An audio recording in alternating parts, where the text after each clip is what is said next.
around that shape is a rockfish. It's a sebastus, genus sebastus. Have you guys ever eat red snapper or rock cod? That's the market name for what we call rockfish. There's actually no real snapper off the coast. Now we've got 10 species in the tank. We have 65 off the coast and 350 around the world. Most of these rockfish were caught when they were very small, about an inch long, for our tanks. And they were raised from tank to tank so they could get used to it. In fact, most of them are so comfortable here that they will actually mate, which sometimes takes a couple weeks to do the dance and everything.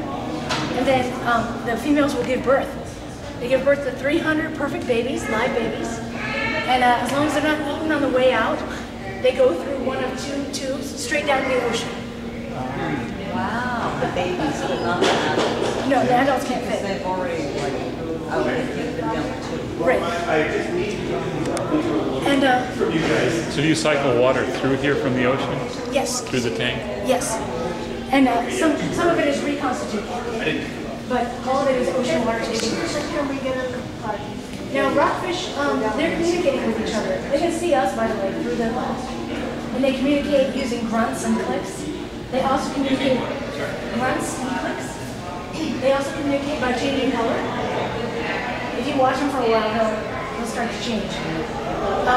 They change color based on their hierarchy in the tank, based on their emotional state, and based on whether it's mating season or not. Sounds like us. Yeah. They give birth to life? Yes. Not eggs? No eggs. Like white sharks. We're getting close to seeds. Yes, I think so. She's definitely crazy. Oh, we do know that rockfish can live to be at least 200. And the rockfish fishery was okay in the 1990s off our coast, but it had to be shut down in about 10 years. It had to be shut down because, well, it was being overfished. And when you take out the large fish, the largest fish are the ones that have lived the longest, and they've been able to reproduce the most and evade most predators. So those are like all of a sudden out. And so they're thinking about putting a limit on not only the smallest of the fish you catch, but also the largest, to keep the population going. How old are these? These are 15 years old. And let's see, there's another fish I want to tell you about over here. This one's totally awesome. Yeah. She, we call her a wolf eel, but she's not a true eel. You can see she has pectoral fins and she also has scales. Those are both fish qualities. So she's a fish. She's about 5 feet long. And this is one of the few fish that we know of that mates for life. These guys will find a mate and then they'll find a cave and they go out at night to hunt. And when they come back, the female always goes in the cave first and curls up. And then the male will back in and cover the entrance with his really big head to protect her. Oh. These guys eat things, you can see she has very strong jaws. They like to eat things that are spiny, like sea urchins and lobsters, crabs. The good stuff. Fish?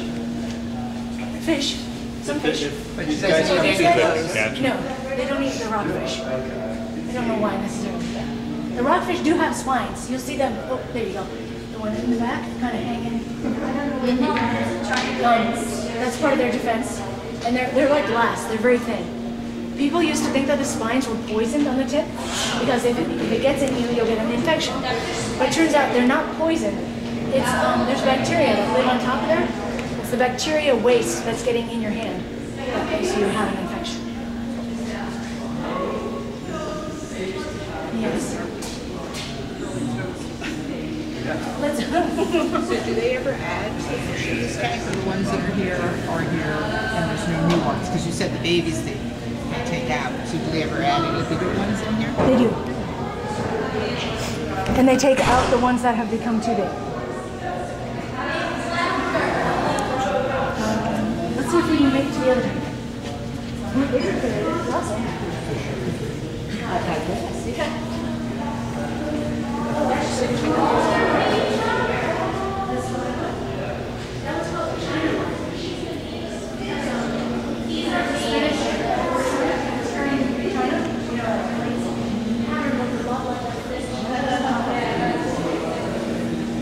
The one there, the orange, that's canary rockfish.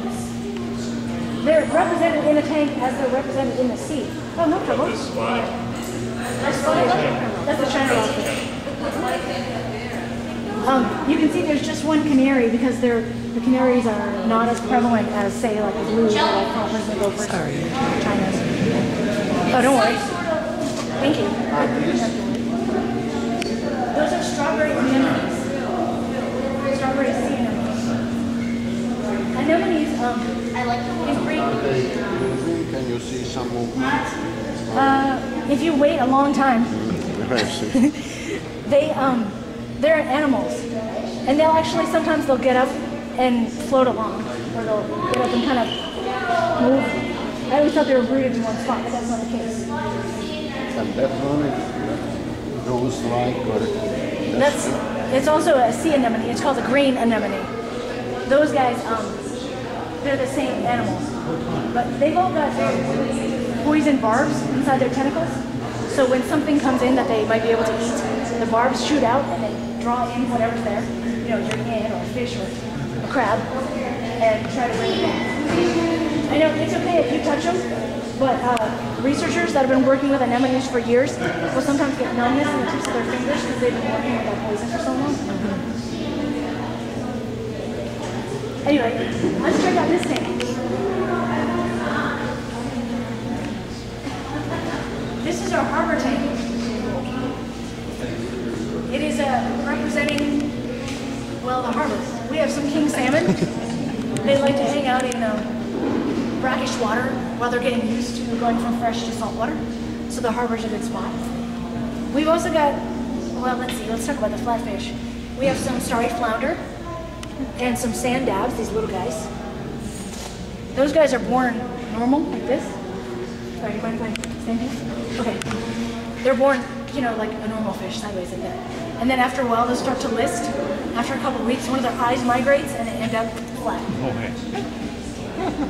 Now, another fish that has a change, it's like this happens every year. Oh, this guy, check it out. This is called the Midshipman. Do you guys know about this fish? This is amazing. wow, I didn't see that.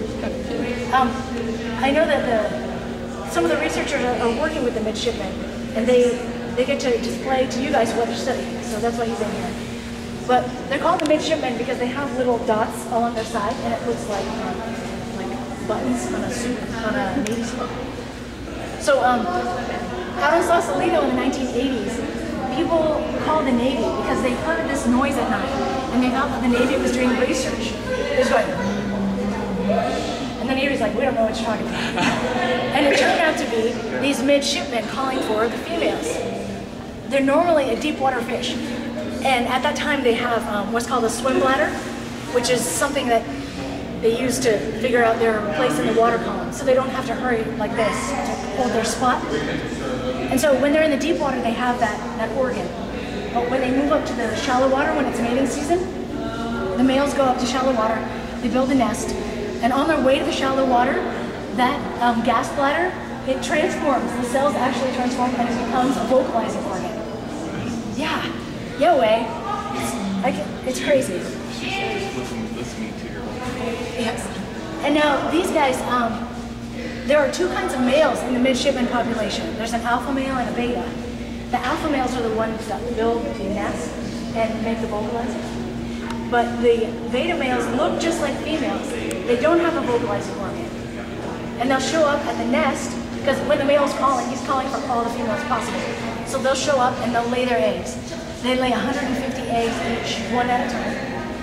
And the eggs need to be fertilized. So those beta males are hanging out pretending to be female. And when all the females leave after laying their eggs, the beta males will like shoot out sperm and book it. Because it's somebody else's nest.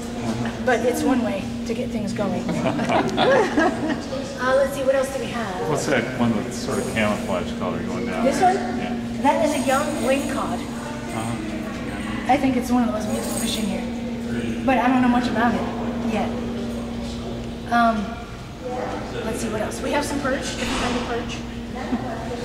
And this is a cabezon.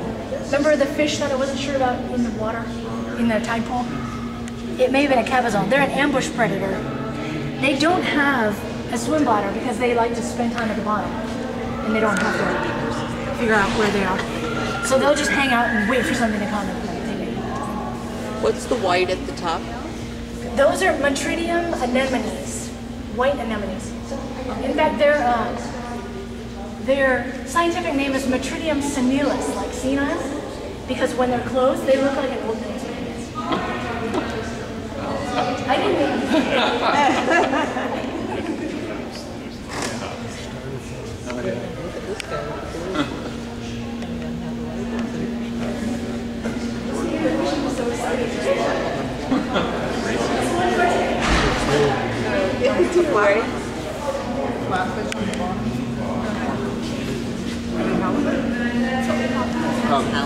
Yeah, they're flounder. You said flounder. They held it. She said they were